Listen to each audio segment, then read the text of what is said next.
from there. Okay, welcome everyone to our May Alabama Blue School. Alabama Blue School is a monthly program where we do online trainings um, for Democratic organizers from local organizations from all across Alabama. And so this is our chance to get together and learn from each other and share some things, some information, skills, and tools. And this is put on by an organization called the United Democratic Clubs of Alabama. And we are just a working group of local Democratic organizers who do exactly that. We just are kind of an informal group who is committed to sharing information and resources with one another so that we can win more elections. Um, we right now are in the middle of a series of, oh, somebody's dog. Someone down the street from me has a Dogs for Biden sign up. No, that's my dog. Sorry. But it sounds like your dog is a dog for Biden. He's right? Dogs for Biden. Here, So, I gotta get rid of it. okay, you're free. Actually, if everyone could mute themselves, that would be great. Because I'm about to hand the mic over to Tom Myrow, who is the executive director of the Alabama Democratic Party.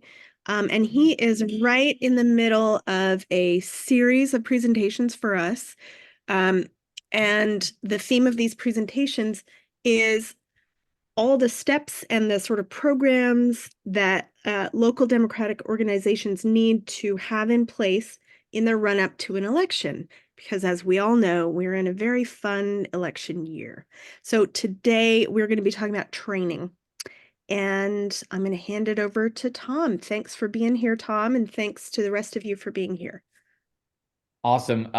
Thanks so much, Emily, first of all, for I say this every month, but for putting on a program like this is fantastic. Because we don't really need to be reinventing the wheel every time, right? Like these are all the steps that we need to be taking every 2 years, at least in Alabama, every 2 years, to make sure that we're ready for an election cycle. And so when you asked me to jump onto this, I thought about the steps that I would take if I was a county party chair. To make sure that my unit was ready for November. And I think about the fact that in the campaign world, we never just end up at election day. It doesn't happen on accident, where we're taking steps every single day to make sure that once that one day in November shows up, that Tuesday, we're ready to rock and roll with everything that we've got. We've prepped our programs and we've tested our systems, and everything's in place to make sure that we're successful. And county parties should be doing the exact same thing, right? You don't just end up at a place where you have an election day. You want to build toward that. And with that in mind, like you said, we've been doing this program for a little while. When we built this out, we wanted 6 trainings here, and we're on training number 3 of 6, which is so exciting, guys. Time flies when you're having fun, right? So we've talked so far about, finance, making sure that you're have enough cash on hand to be equipped for going into election day. And we talked about prospecting, which is, in an election year, our standard every single month folks just aren't going to be able to cut it for the direct voter contact that we're going to need to have from the county party level. We're going to need to expand our horizons, bring more folks in than have ever been in our county party before. But now we spend all of our time, making sure our coffers are in the right spot, bringing in all of our new allied groups and organizations in.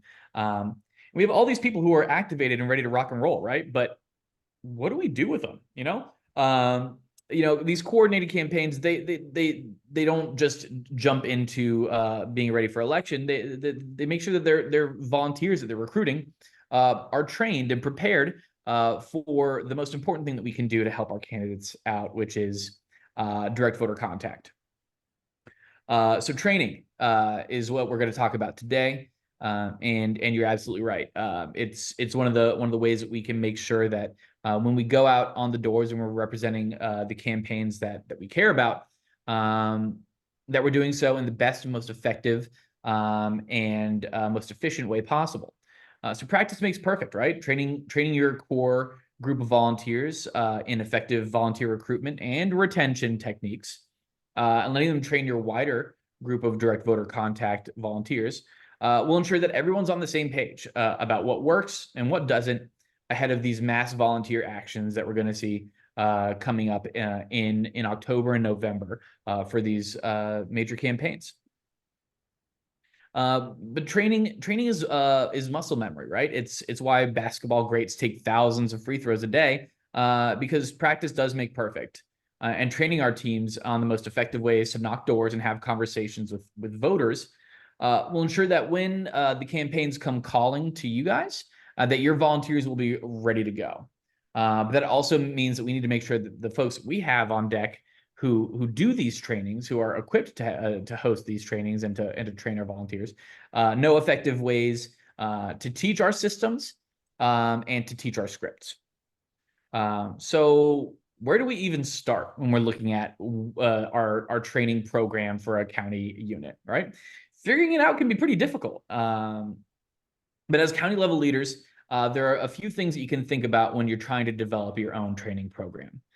The first one is going to be identifying your training needs, right? What do I need to get my team to be successful, right? What do we excel at right now? What are the things that are growth opportunities for us to address going forward with this training program? The next thing that we're going to want to do is we're going to sit down and figure out who exactly do I want to start building up as my trainers. And then finally, once we identify what our needs are, pick out who's going to be running our trainings. Let's implement our best practices so that our trainers are going to be as effective as they can possibly be to make sure that when we do have these volunteers coming in for direct voter contact, that we're able to get the most out of every single shift that we recruit, right? So let's talk about identifying our training needs. And I say this every single time we have one of these meetings, right? Which is that not every Democratic club or county party will have the same needs from a training program. That's just not realistic, right? Jefferson County and Greene County are two very different counties, and putting together programs based on a one-size-fits-all methodology is just never going to work, especially in a state like Alabama. When you're building out your plan, think about your group's strengths and your weaknesses. Being honest in your assessments will help ensure that the training program that you're developing is effective for the needs of your group or your club. So let's say, for example, you have amazing door knockers already on your team, but your volunteer recruitment isn't great, right? You have the same folks coming in, but and they're knocking their doors, and that's amazing. But you're kind of stagnant in the amount of output that you can possibly produce, right? Because you can only ask folks to do so many doors per shift. You know, we're stuck here. Maybe building out a recruitment training program to make sure that our folks are training in not only on these doors that we're so effective at, but how to bring in more people into our fold using the phone banking tools that we have available to us. But let's say that we have all these volunteers coming in, right? Like we have an amazing recruitment program, but this is not exactly turning into the amount of door knocks that we're looking for out of our volunteers, right? Like let's say that we're getting 15 doors per volunteer on average, when we'd really like to be closer to 20, 25, maybe even 30 if we're getting into October. Maybe we need to adjust our training program to focus on a more robust door knocking training so that folks feel all the more prepared once we send them out from our staging location and get them into knocking doors and onto turf. So we talked a little bit about either recruitment or recruitment training or direct voter contact training. Let's dive into those a bit more. So basics to build on, which are these two major training styles, right? We have a volunteer recruitment program and a direct voter contact program. So volunteer recruitment is a lot more difficult than direct voter contact training because the skills that we're focusing on when we're doing volunteer recruitment, they're softer skills. They're those hard asks that we talk about a lot in these trainings. They're waterfall asks where we ask for more than one thing on a given phone call. They're asking through no's and asking through yeses to get as much out of a conversation and recruiting as many volunteers as possible. So with that in mind, focusing a training on volunteer recruitment should be reserved for your most effective volunteers. This stuff is hard. It's easy to get frustrated in volunteer recruitment because it is difficult. You're asking people to go out of their way to do something that they don't have to do versus a direct voter contact training. They're already there and you're just teaching them how to use the skill to get the data we need. But it's an important part of every program, right? We can't ignore volunteer recruitment and we need to train on it and train those skills because without a solid volunteer recruitment program, there'll be no one coming through the door for us to train to go out and knock on doors or have those direct voter contact conversations. But the volunteer recruitment training builds directly into direct voter contact, which is what this is all about, right? Creating a robust snapshot of our district or of our voters that our campaigns are desperately looking for as they're starting to build out a path to success in November. So canvassing trainings, whether that's phone or door canvassing, should most importantly put volunteers at ease, put their nerves at ease about going door to door or making that direct phone call. But it also should teach them the best methods for having these conversations with folks, right? It should teach them how to use the script. It should teach them what questions the survey responses are asking for, and they should be very quick. Remember, if we're spending more than 10 or 15 minutes in a direct voter contact training, we're losing time that our volunteers that have budgeted out for having conversations with voters instead, right? So with our direct voter contact trainings, again, we want to be as efficient with our time as possible to make sure that we're being effective and using the technology and the scripts correctly. So now that we've identified either whether we're going to make a volunteer recruitment training to bring more folks into the door, or whether we want to do a direct voter contact training to make sure that our folks that we've recruited are feeling in a good place to succeed, we're going to want to choose who's going to be training these new volunteers, right? So choosing the right volunteers to be your lead trainers is another essential part about building a training program. In the campaign space where output is critical, making sure you have the right folks identified to lead those trainings is so important.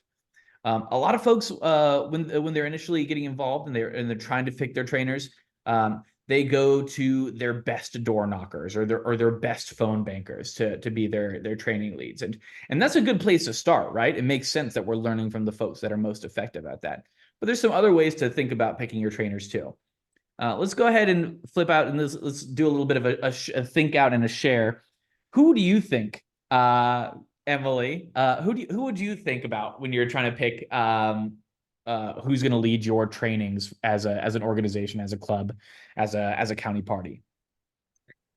I would think of someone who feels comfortable speaking in front of other people, someone who's able to lead a good discussion and kind of stay on focus, stay on point. Sure. Perfect. Yeah. Very, very good. You need somebody who's organized, right? Like they need to know exactly what they're delivering. Robin, do you have any ideas about who you'd pick out as like a prospect to be a trainer? Well, besides someone obviously who is skilled in, in the things that we're training in, I would go for somebody who's warm and personable to draw people into the party and make them feel happy and engaged, wanted, welcome, and engaged. You guys are so good at this. I love it. I love it. Amazing. So the things that we're looking for, right? And you guys are both absolutely right. Those are we want somebody who's focused, who's organized, who knows their stuff. But we also want somebody who's going to give a good experience, right? So let's talk a little bit about these things. So we want somebody who knows our tools and the scripts. That's the easiest thing. We don't want to have somebody who's never knocked a door or made a phone call before to be out here training folks, right? Like that doesn't make a whole lot of sense. How can they speak to the wider experience, not only of just learning the tech or learning the script, but what a conversation with a voter based on those two things actually looks like? So you need somebody who understands the systems, because that knowledge is valuable when you're talking to new volunteers. You also want somebody who has a coaching mindset. The best trainers understand that training volunteers, well, it really isn't a one and done kind of process, right? It's an ongoing thing, right? You know, training isn't something that you do one time and you let them go. It's something where you're continually having that feedback loop, where you're listening to the folks that are doing what you've trained them to do, and they're providing you feedback of like, oh, this came up that didn't come up in the training. You know, you're never going to cover everything in a training, right? But you know, learning from the folks that you're instructing helps you make your trainings all that more effective. So like I said, trainers should think like coaches, have a constant discussion and dialogue with their volunteers rather than just instructors, teaching them to do something and then sending them off on their way. And like Robin said, right, positive and experience focused. Trainers should also focus on volunteer experience, because volunteers come down to your office for the candidate, right? That's who gets them out of their house. But you're the person who gets them to stay at the office, because they don't talk to the candidate every day. They talk to you guys every day. If you have somebody who's leading your trainings, who's personable, who's fun, who's making this something that they want to do with their very, very spare free time, right? That's the easiest to reshift ask in the world. The easiest thing in the world is to look at somebody who's got a big old grin on their face and say, what do you think? You want to do this again next weekend? That makes it so much easier. So it's all about user experience too. But all three of those things are pretty tough to achieve altogether, right? So the ideal trainer is somebody who can embody all of those things, but ideally isn't your best door knocker, right? We want to keep our best door knockers and our best phone bankers doing their thing. My best volunteer in 2020 in Arizona, his name was Tom. He was a doctor, and I loved that man because he would show up every single time I scheduled him. He would make 100 dials. He would register 5 people for the active early voting list, as it's now called, in Arizona. And then he'd go about his day. That was it. Like he was set it and forget it. But I never trained him to be a trainer because he was my most effective direct voter contact tool. And I didn't need to take him off of his dials, where he was so effective at getting us exactly what we needed, which is people registered for this voting list, that I trained other folks too, right? And in the COVID space, we were doing everything virtually. I picked young folks to be my trainers because they could work Zoom. They were able to use the chat. They were able to, once we figured out our strategies about breakout rooms for our dialers, they were able to jump in and around between these breakout rooms to check in on our volunteers. I said, you know what? They don't like talking on the phone and they know how to run a Zoom. Those are my trainers. And that was my team. And it was Kaylee and Joey. And they were both rock stars because I could set them in a Zoom and leave and know that the world wasn't going to be on fire, that they would be kind and understanding. They would give an effective training and they'd be able to manage the program. You remember, but you know, we're talking about, you know, the not wanting to have your best phone maker on there or having all these people who are up on their tech and all that stuff. Not every county party or club will have access to an army of volunteers and be in a place to make these kinds of staffing decisions. That's okay. At the end of the day, whether it's you as county leaders or some of your trusted volunteers, because let's be honest, like you guys are probably going to end up having to lead a lot of these trainings, especially early on in your program. You're the leaders of your county parties and clubs. But whether it's you or some of your trusted volunteers, trainers should focus on getting folks up and running on our systems and making sure that they have a good time, right? We want them to give it a shot. We don't want to hold them to too high of a standard their first time around because they're learning too, just like we are. We want to make sure that they're coming back. That's the most important thing. We don't want a revolving door of a bunch of brand new faces. We want to build a ladder with our folks that are coming in week 1, who come back week 2 and 3, while we're adding those new faces every single week as well. So we talked a little bit now about, you know, the different programs and assessing our needs. We've talked a little bit about how we're going to prospect who should be our trainers. Now we got to figure out how to actually have the most effective training possible, right? And there are some best practices, at least the ones that I use when I'm doing a training, that I think are really effective to try to make this as digestible as possible. Because once you've identified your training needs and you figured out who you want to deliver them, the next step will be making sure that we're doing the most efficient thing possible. So let's go ahead and dive into the three ways that I like to think about every single training that I give, whether that is training somebody on how to do a phone bank, whether it's training somebody on how to do a door knock, or if I'm training somebody on how to be a trainer themselves. You can basically break it down into these three things, which is train the tech, train the script, and set expectations. Well, as you can see there, I didn't finish typing phone bank, but that's what it's going to say. But whether you're canvassing or phone banking, we want to make sure that we're setting expectations, and we want to test our systems to make sure that they're ready to go, right? Oh my goodness, I forgot to do this whole script. It's fine. So train the tech is number one, right? We want, whether they're using an open virtual phone bank or whether they're using Minivan as a canvassing tool, right? We have tech systems in place that are not going to be easily understood to somebody who's just walking in off the street, right? We want to make sure that we're talking about our tech systems first, because they won't be able to interact with our script unless they understand the tech systems where the script is found, right? So we want to make sure that when they get into the system, whether that is Minivan or whether that is an open virtual phone bank, it doesn't feel alien to them. They'll know how to navigate within that space. Next up is the script. So once we get them up on our tech, right, and we understand how to move within these spaces, right, how to enter the data to make sure that that we're keeping track of every single conversation that we have. We want them to know how the cadence of this conversation goes, right?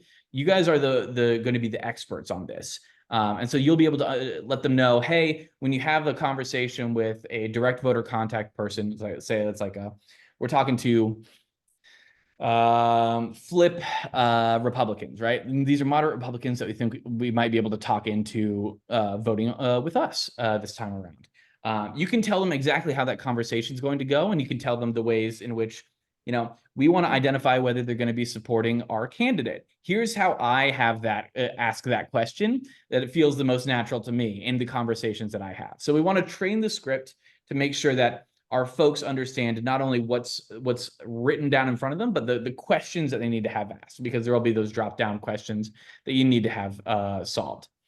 And then finally, set expectations. We want to make sure that when we recruit somebody, we get them to do work for us, that they're not getting disappointed, because direct voter contact is not a 100% thing, right? I know a lot of you guys have knocked doors and made phone calls.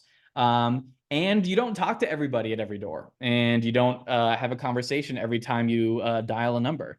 That's not a realistic expectation, and none of us will be disappointed if we jump onto a phone bank and we make 50 dials and we have 5 conversations, because we know that's how the business works. But somebody who's volunteering for the first time, they may feel really disappointed. Oh, you know, I've dialed 10 numbers. I haven't spoken to a single person. That's okay. That's on us to make sure that we're setting the expectation once we train that tech, once we train that script, to say, also, you're not going to talk to everybody. That's why we have 10 people phone banking right now, is because if you make 50 dials and you talk to 5 people, yeah, that doesn't feel like a lot. But we made 500 dials as a team and we spoke to 50 people tonight. And now you start to paint them a picture of why we do these things in teams, why we build at scale, is because you can't by yourself win this thing alone. That's okay. It's not an expectation we should hold any of our volunteers to, nor ourselves to. But if we do it together, if we build a team, an army, we can output such a massive amount of information, and we can retain such a massive amount of data that we can start building that ramp that'll make a difference, right? But we also need the expectation set to make sure that they're not dialing 50 times, talking to 5 folks and going home disappointed. That's not fair to them. They did a great job, and we should let them know that. So yeah, let's talk a little bit about training the tech. Yeah, whether our volunteers are knocking on these doors or making phone calls, they'll be using campaign tech in one way or another. Making sure that our volunteers are up to speed on Minivan or virtual phone banks is an essential part of making sure that our hard-earned data, every single conversation that we have, we can get some kind of data off of it, won't go to waste. This will often be probably the most time-consuming part of the training as well, right? Because, you know, the tech thing, it can be a little tough. Most of our folks know how to have conversations, right? If you give them guides on how these conversations will go, they'll be able to pick it up. But this tech thing, especially with like minivan, that can be alien to a lot of people. That's okay. If you're going to take some time in a training, take some time to make sure that the tech is working for them, right? Because they'll be able to figure out their conversation. But if we want to make sure that they're entering their data, that they're using their minivan right, that they're saving and moving on to the next call instead of just dialing at random, we want to make sure that they're doing the most successful things possible. Once we train that tech again, we're going to train the script. Our volunteers need to get the hang of the tech, but once they do, we want to make sure that they have an understanding of the script. Most importantly, because most programs will have different scripts during different phases of the campaign, right? The conversations that I'm having with voters in June are not the same conversations that I'm having with voters in October, right? Like in June, I'm trying to build as broad a base as possible. I want to start taking shots at folks that I don't know if they're going to go out and vote, or they're definitely going to go out and vote. I don't know if they're going to go out and vote for my candidate. That's what I'm having. Those are the conversations I'm having in June. In October, I'm having quick conversations with identified supporters. Hey, I know you said you're going to vote, or hey, I know you're going to vote for my guy. Do you have a plan to go out on Tuesday in November? And what is that plan? So we want to make sure that if we're training our folks on the tech, they know the script that they're going to be talking about. They know how to have the conversations that we're hoping they're going to have when they have a conversation on the phones or on the doors. And then finally, like I said, we want to set expectations, right? When our volunteers know how to use the tools and what questions to ask, we'll want to make sure that we're setting their expectations before we send them out to knock on doors or to call voters. Not every knock will lead to a conversation. Not every dial will reach a voter. Remind them that we do this in teams for a reason. They may only talk to 10 folks, but if we have 10 people calling, then we've talked to 100. Field organizing is a scale project, and they aren't doing this work alone. Remind them of that they don't need to win it by themselves. Let's see, sorry. Yeah, again, at the end of the day, once we do all of those things, we also need to remember that training isn't a one-time thing. This is a relationship that we build with our volunteers. It's important that we take feedback, good and bad, debrief, learn, and grow alongside our volunteers, right? Because the first training that you give in June is going to be orders of magnitude worse than your last training that you give on Tuesday in November, and that's okay. You're supposed to learn and you're supposed to get better with time. But that's essentially what you want to do, is make sure that you're open to growing alongside your volunteers. They're going to get better throughout the course of the time they've been working with you, and you're going to get better at delivering those trainings as well. So with that, I'd like to open up to any questions. Do you guys have any questions about what it means to be a trainer, to give an effective training, anything like that? I've given a training on just about anything under the sun when it comes to campaigning and stuff like that. So be happy to answer any questions. And I've done it in a lot of different places too, whether that's Kansas or Pennsylvania, Virginia, Kentucky. I have a question. Sorry, Sure. my kids were just shouting in the background. I was shushing them. Sorry. A few times in recent activities and trainings with volunteers, I've had volunteers express a lot of reluctance and fear and nervousness. And specifically, they've said about the script, they'll sort of say, well, what if somebody asks this? Or what if somebody asks about that?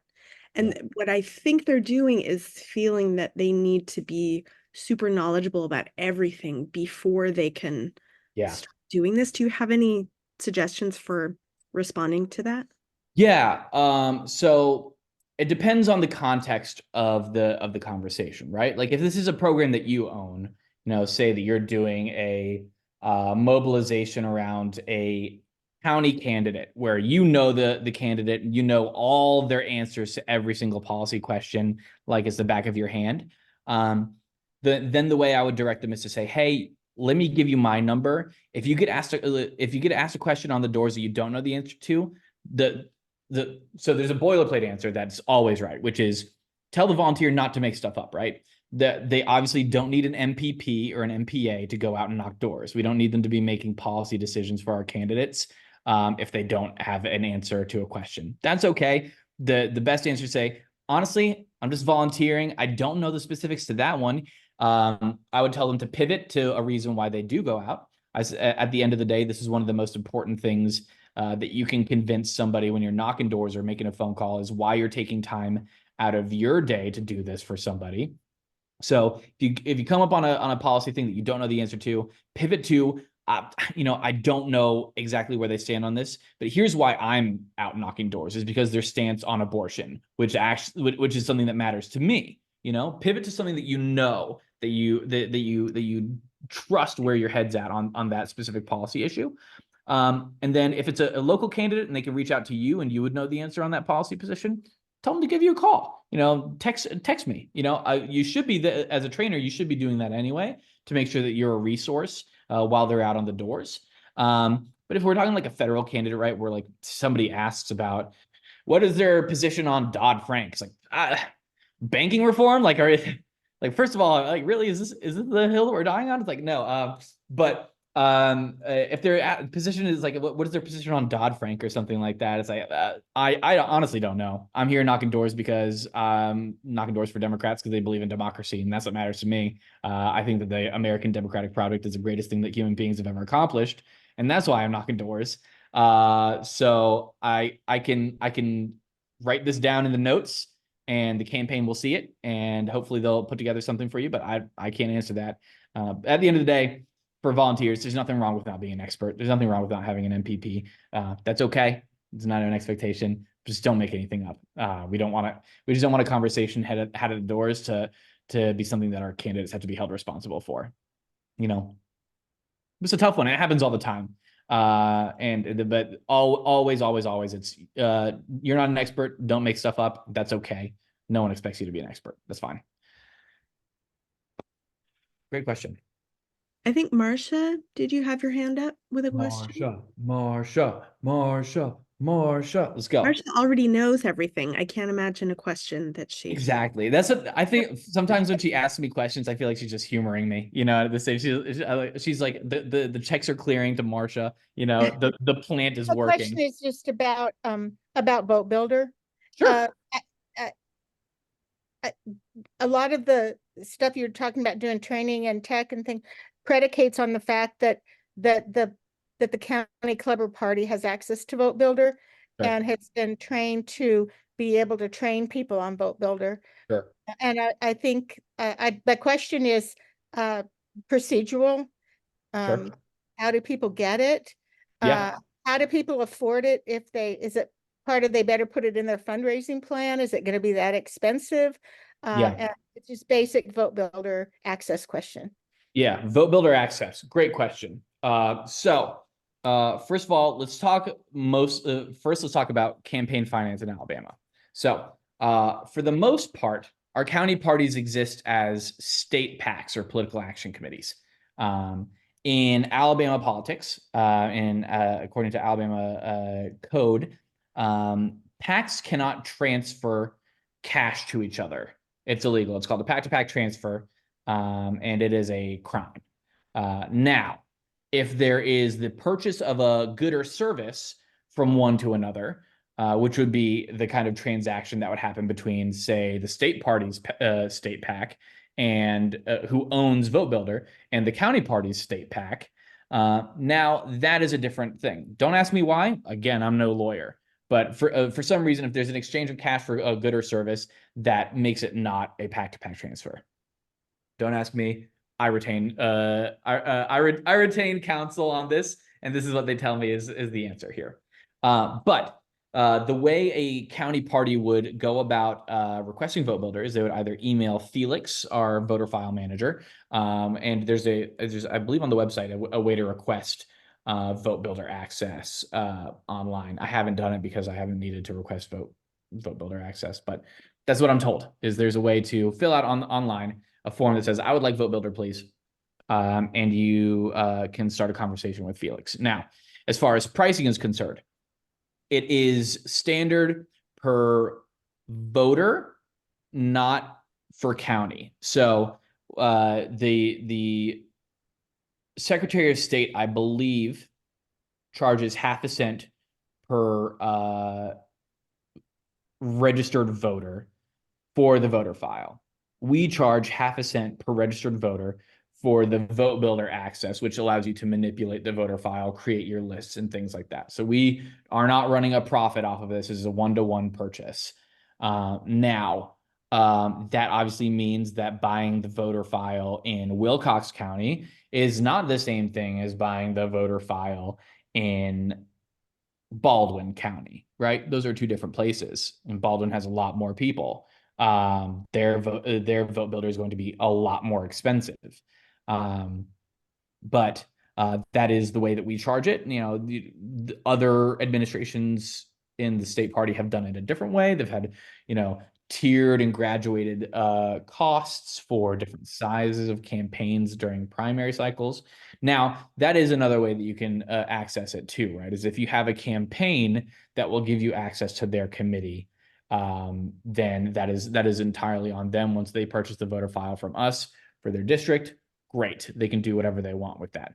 Now, the way we price it for campaigns is we pull the exact same thing, right? We pull the number of registered voters per district, whether that's state house, state senate, whether that is congressional, for example, figure out the number of registered voters, multiply by 0.005, and that gets us how much it's going to cost. Now, we make candidates in the primary cycle purchase their voter file.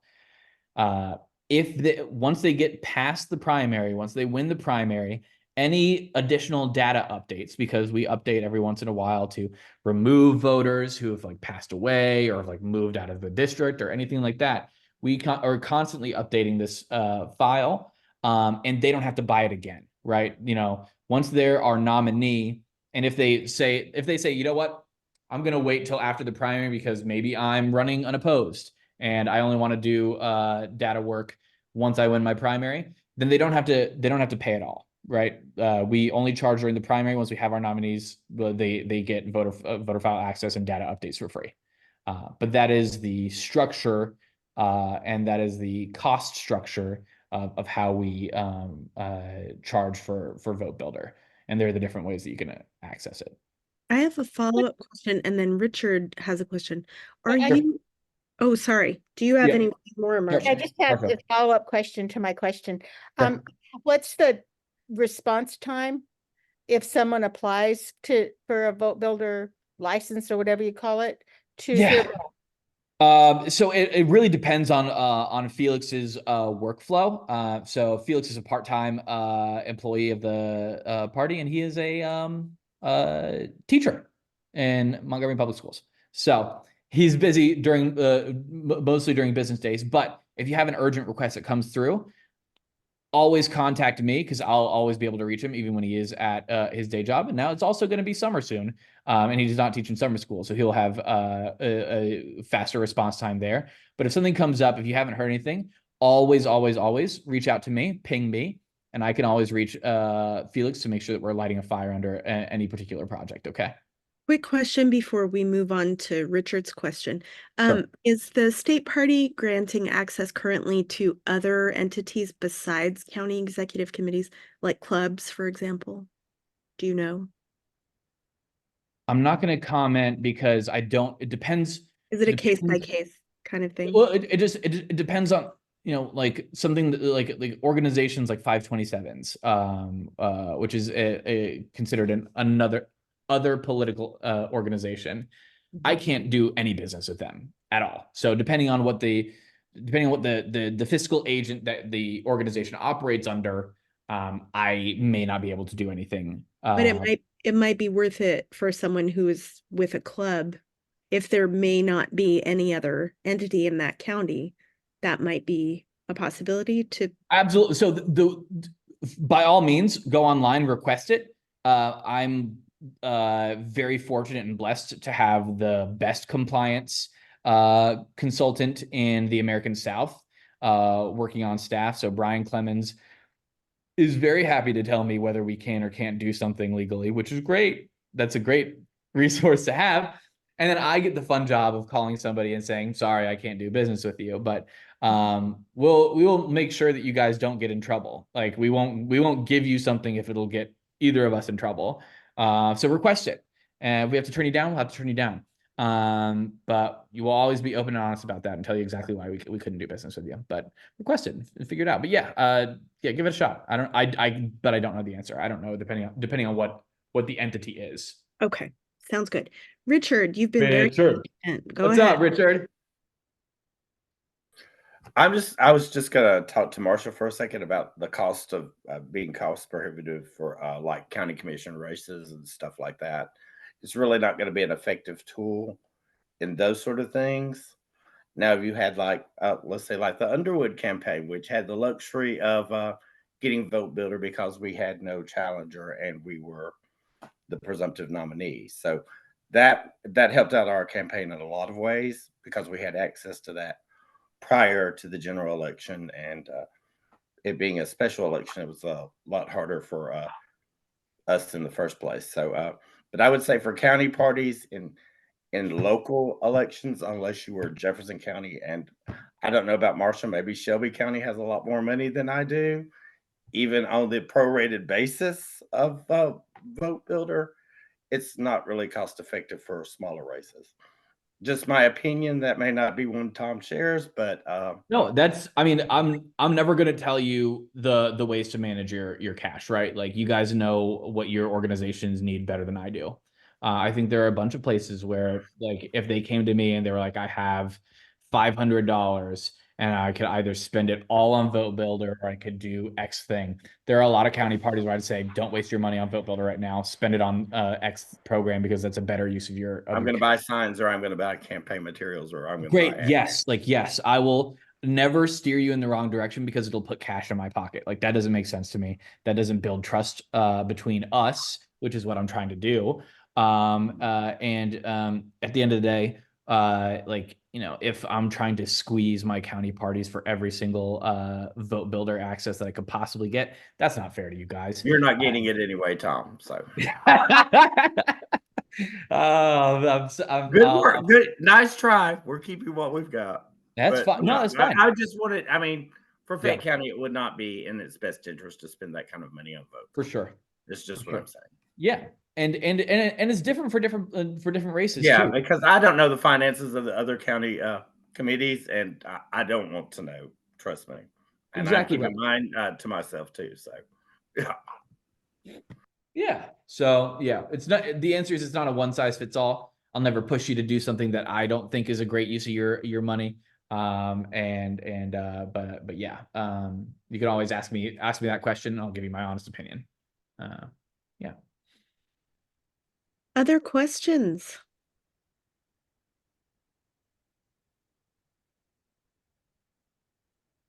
Nothing, guys. Tom, you're doing a great Once job. month. What's up? You're doing a great job. Oh, stop it. You don't have to lie about me like that. I appreciate it. I wouldn't. But yeah, so if there are no more questions. I have one. Oh, God. I have one. Oh, we have, is there, because Let's go, Marcia. we have to be done. I don't want to keep asking questions, but I always have questions. Uh-huh. We do a lot of training online now. We do a lot of everything online now. But is there value or less value in getting volunteers together in face-to-face training? Or should we just go ahead and do online training for everything? I will always lean into face-to-face. We were effective in 2020, but we lost an entire generation of recruited volunteers who did not get the experience of community building that we get from doing this in-person stuff, right? Like, you talk to some of the folks who volunteered for Obama in 2008 and 2012, and they're still friends with their fellow volunteers, right? Like, that is a powerful, powerful thing.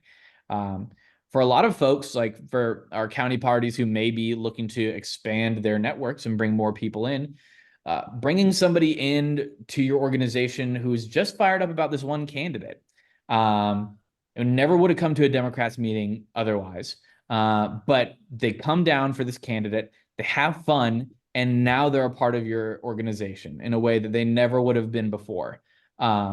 That is why I'll always lean in on in-person stuff. Now, I don't want it to be a point where you're turning people away from virtual events. I think that accessibility is a real thing, right? Like we have to be honest about that. We're going to have there were some beautiful things that came out of 2020. The ability to bring people together around something that they would have never had access to had it not been for a virtual setting. And I think that that's great. But I think that as a county party specifically, your job is to build community among folks who might not have been connected any other way. And I think that the best way to do that is in person. But if somebody comes to you and says, hey, I want to do a virtual training, have at it. Throw it on a Zoom, just like this one. I think that'd be a great idea. But yeah, so at the end of the day, though, I'll always lean on in person for sure. Mr. Richard. I was just gonna say that I found that I get more members to my committee in person than by advertising a Zoom call or doing anything online. Especially the chat mentions food, and donuts and coffee get a lot of people to come in on especially in the wintertime. Absolutely. In the summertime, ice cream social. I know it sounds old fashioned. Get people in that way, any way you can. But I mean, if you're doing both at the same time, I find that works well too. Yep. Just a combination.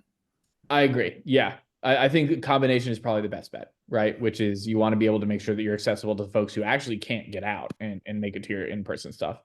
But at the same time, I think folks always have a better time in person. That's not accurate, but it's my experience. So I'm going to claim my anecdotal evidence as completely factual and tell you to do that. But no, yeah, do in-person stuff as much as you can. Great question though, because it's not easy. Because if you do a virtual thing, then you can't do an in-person thing. Like we can't pretend that you guys are on the clock doing this stuff, right?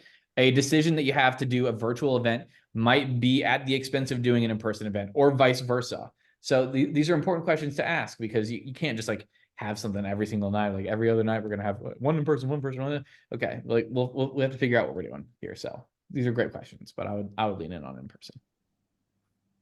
Cool. I would like to say one more thing, if it's okay. Go ahead. I do know that Marcia and I both have been using Mobilize, and I've had a lot of response through that as well. Since especially now that we can organize on the Alabama Democratic Party website as well. Yes. Which helps the file, I think. Yes. Because for our conference that we have, our training we have in July coming up, that you're going to be participating in. Yes. Yes. We have had some attendees sign up via the Mobilize app. So yeah, and that's a great flag. And let me kind of talk about that a little bit, because this is also a great way to recruit and retain folks. Mobilize is a online platform that makes your events discoverable. It packages them in a way that you get all the sign up information from someone that is convenient.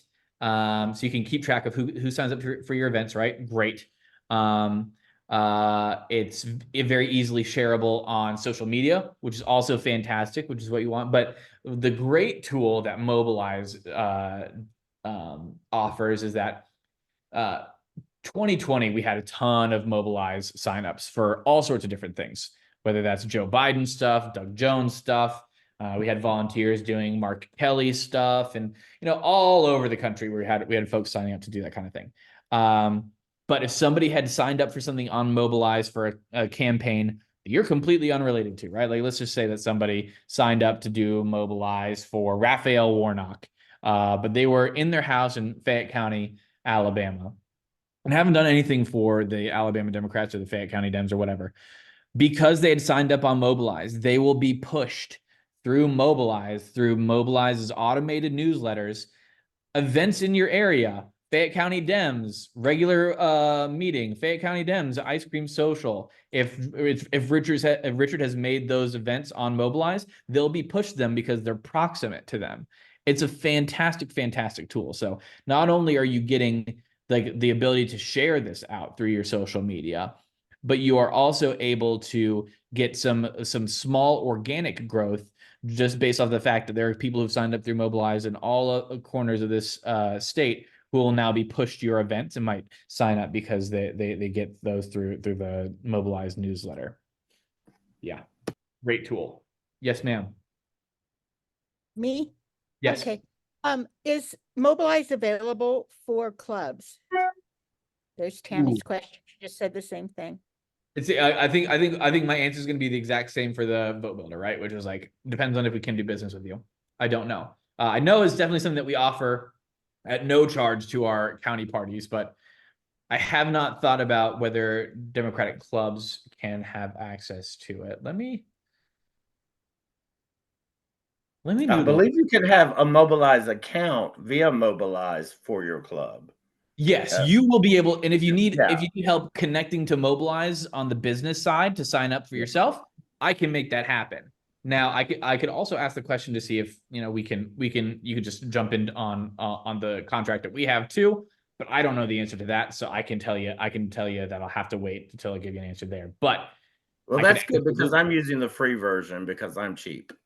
That's fine. I the only reason why I used Mobilize on campaigns is because Mark Kelly was paying for it or Joe Biden was paying for it, but it isn't Well, effective. see, I mean, they want you to pay for it, of course, and you only get a limited amount of invites and asks and Yeah. shares. So that's the whole problem with Mobilize. It It's would be great. Yeah, it would be very useful for clubs to be able to post their events on Mobilize, like even this Alabama Blue School. It would be great to have it posted on the events page of the Alabama Democrats. Sure. To me, it makes a lot of sense, and I'm glad you're going to ask. Sure. Yeah. I agree. If there's one thing that I'm not afraid of, it is telling you guys that I'm not an expert at finance, so I will ask these questions. That it's fine. Any other questions? This is great. These are great questions, you guys. You're doing a great job. It's just me and Marsha double teaming. It's okay. That's fine.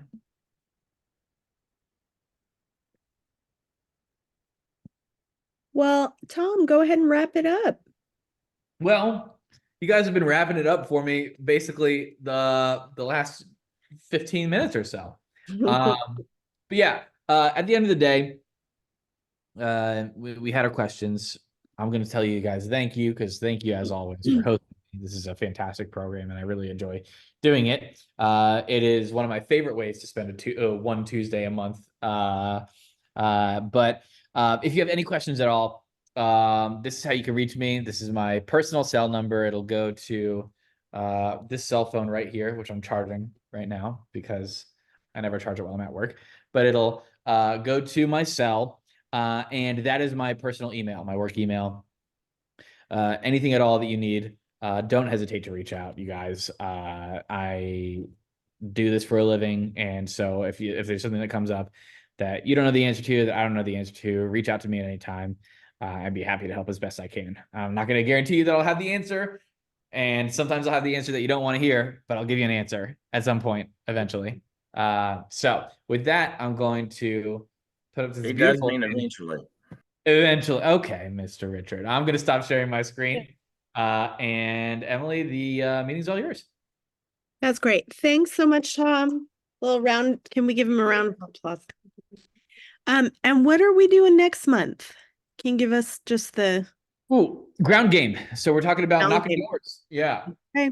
All right. My favorite thing in the whole wide world. Okay. Well, everybody get ready for that. Third Tuesday in June, we'll be talking about ground game. So we'll see you back here then. Thanks again to Tom. Thanks to everybody who's here with us. This will be up on YouTube. So share with your people in your community as needed. And we'll say goodnight to everybody. Night. Good night. Bye y'all. Bye.